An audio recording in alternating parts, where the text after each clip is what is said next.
am Dr. Prashant Sharma and you are watching MEDICO'S Hub. In this video, I am going to discuss the classification of exocrine glands based on the nature of their secretion.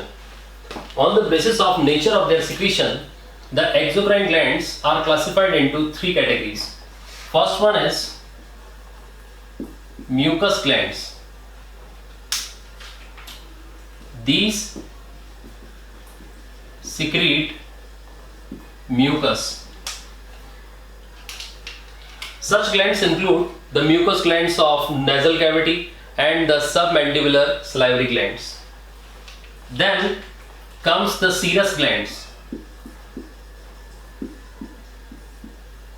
Serous glands secrete thin, watery secretion, and such secretion is enzyme rich.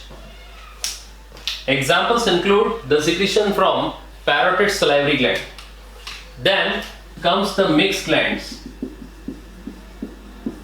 Mixed glands are those which have both types of secretory units, that is mucus and serous.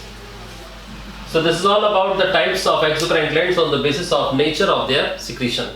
Hit the like button, share and subscribe our channel to get the latest updates and notifications.